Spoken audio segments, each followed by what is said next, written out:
И еве сега Ловрек, најопасниот нападјач на гостите, не успеа да стигне на време да упати попрецизен удар.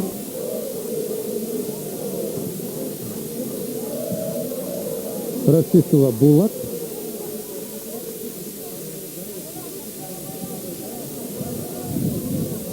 Здравевски, како ќе заврши оваа акција?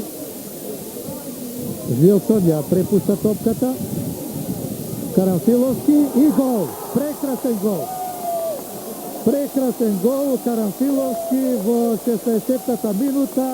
Победа води со 1:0.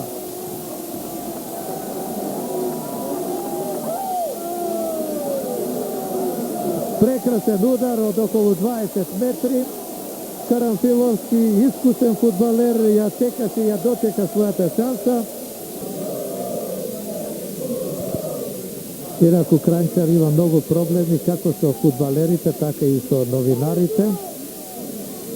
И со членовите на управниот одбор на Загреб. Се наоѓа во една војна, Ловрек. И Ловрек постигнува гол. Ловрек постигнува гол, тој беше стрелец на голот и во Загреб, таму го постигна во 9-та минута, овде во 19-та. Резултатот е изравнет на 1:1. Реков дека е тоа најопасниот фудбалер на гостинскиот тим. Ловрек се закани пред неколку моменти, но беше блокиран од Батос, а еве сега ја користи својата шанса, покрај Пејич ја пласираше топката во голот. Чачич една висока топка, Ловрек не успеа да ја смири.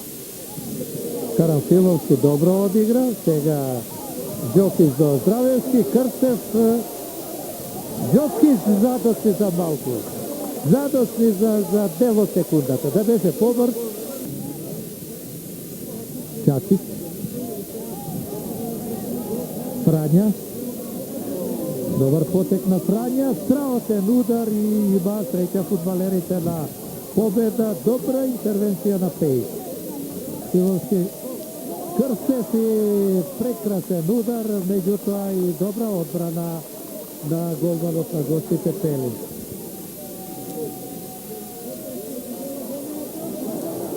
Може да биде опасно и нищо. Вилсон, Карамфиловски, Здравевски, Карамфиловски, имаше прекршок овде, ќе има жолт картон, ќе има и слободен удар, не, црвен картон за четворката Верхас и Загреб останува со играч помалку.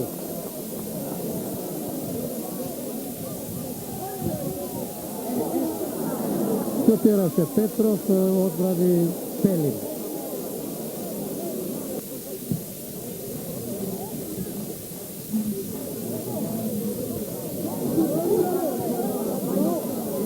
Ристевски, немаше офсет тука, Ѓокич, Крстев, можеше Ѓокич да распали од таа позиција, беше тука, но распали Крстев од десно и има среќа фудбалерите на Загреб.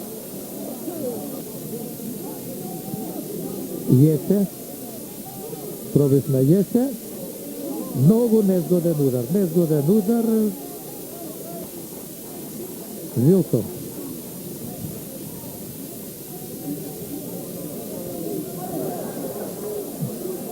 Здравевски,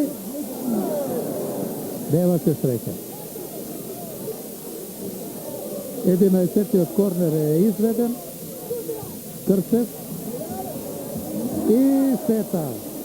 Николчо Здравевски во добра позиција тука на линијата од 16 метри, биеше преку голот. Ловски, Петров,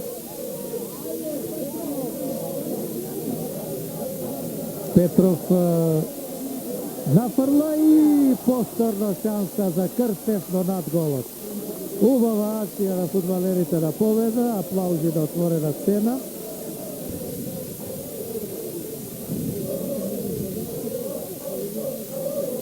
Ѓокич до Крстев во позиција и голманот Пелин брани. бацува гол. Нова шанса за Крстев. Во 6 голманот Пејич ги распоредува се, може да биде опасно. И со крајни напори, со убава парада, Пејич ја изфрла топката во корнер, инаку шутираше Чачи. Жилсон се реши да го проигра Динис.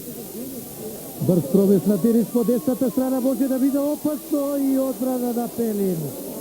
Пета, убава прилика има фудбалерите на победа. Трча голманот Пелин, сега тој ја уфрла топката во игра, Јанчетич ја прифаќа. Судијата Хју Берни погледнува на часовникот, загребчаните брзаат евентуално во финишот од следвата да сторат нешто и нема ништо за нив. Победа оди во второто коло. Во овој момент крај на надпреварот 1-1 во реваншот, 2-1 за победа во Загреб со вкупен резултат од 3-2. Фудбалерите на нашиот тим ги продолжуваат надпреварите во Интертото купот. Карамфиловски во 60-та минута ја доведе победа во водство од 1-0, Ловрек 3 минути подоцна изравни на 1-1. Во 45-та минута исклучен беше Верхас, па така цело второ полувреме загребчаните го играат со игра помалку, меѓутоа ова не им пречеше да бидат офанзивни, особено да се заканат во завршницата, кога фудбалерите на победа со трајни напори и со сите средства настојуваат да го одбранат голот и да го зачуваат позитивниот резултат. На крајот во тоа успеаја, противник на победа ќе и биде турскиот Риса Спорт, а првата средба се игра по 7 дена овде на градскиот стадион Гоце Делчев во Прилеп. Почитувани гледачи, уште еднаш на крајот честитка за победа за пласманот во второто коло и со ова ја завршуваме нашата снимка. Пријатно!